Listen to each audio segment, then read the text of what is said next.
Right breaking news చూస్తున్నాం. మాజీ ముఖ్యమంత్రి కేసీఆర్ ను ఏపీ సీఎం జగన్ కలవడంపై సిపిఐ నేత నారాయణ హాట్ కామెంట్స్ చేశారు. ఓట్ల కోసమే కేసీఆర్ ను జగన్ కలిశారని విమర్శలు గుప్పించారు. జగన్ తన ఇంట్లో తానే గొడవ సృష్టించుకొని ఇతరులను నిందిస్తున్నారని ఆరోపించారు. చెల్లిని బాబాయిని దూరం చేసుకున్న జగన్ అధికారాన్ని కూడా దూరమవుతారని వ్యాఖ్యలు చేశారు.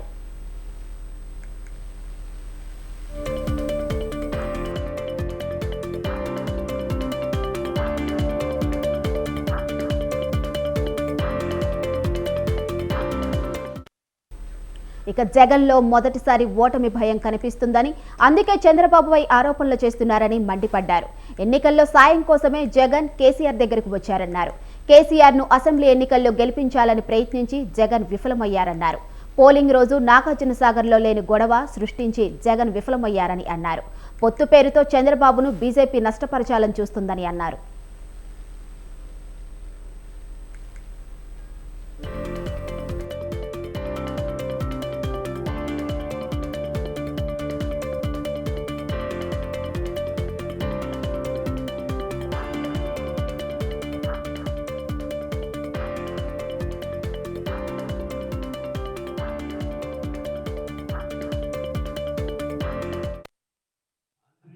కాంగ్రెస్ పార్టీ అధ్యక్షుడు చేస్తారని తెలియదు కానీ జగన్మోహన్ రెడ్డి భయపడ్డాడు.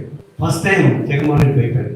ఏమంటున్నాడు, నా కొప్పుడు చిచ్చు పెట్టాలని మీరు చెప్పి చంద్రబాబు, నీ కొప్పుడు చిచ్చు పెట్టే ధైర్యం అది సాహసం చంద్రబాబు ఉందా? నీ కొప్పుడు నువ్వే అదే చూసుకుంటున్నావు. వయసు పెరిగింది నువ్వు చెప్తాను. నువ్వు జైల్లో ఉన్నప్పుడు పదయాత్ర చేసిన చంద్రాన్ని ఏం చేశావు? నువ్వు జైలు ఉన్నప్పుడు అధ్యక్షుడు ఉన్నటువంటి మతం ఏం చేసావు? నీ కొప్పుడు నువ్వే పెట్టుకో. అమ్మలు బాగొట్టుకుంటువి, చెల్లెలు బాగొట్టుకుంటువి, బాబాయిని బాగొట్టుకుంటువి. ఇప్పుడు వాళ్ళ చెల్లెని తీసేసి కౌంటర్లో పెట్టాలని తెలిసిన తర్వాత నువ్వు నా మొక్కలు తీసి పెడతావని చెప్పినాడు. అదే బట్టి అర్థమైపోయింది, ఇక మన పని అయిపోయింది అని జగన్మోహన్ రెడ్డి చెప్పలేదు చెప్పేసి అయిపోయింది. మాట వాస్తవమే. అది ఏ మూలకు పోయినా, గతంలో కేసీఆర్ని ఏ మూలకు పోయినా సరే పోవాలి పోవాలి అని చెప్పేసి అక్కడ అదే మాట్లాడుతున్నారు, పోవాలని చెప్పేసి. ఏ ధరణి అయితే ఇక్కడికి ఆయన్ని పాతాళంలో వచ్చేసింది టీఆర్ఎస్ని, అక్కడ పూరేశ్వర పథకం కూడా అది భక్షించేటువంటి పరిస్థితి చేసింది. ఆంధ్రప్రదేశ్ కాంగ్రెస్ పార్టీ అధ్యక్షుడు చేస్తారని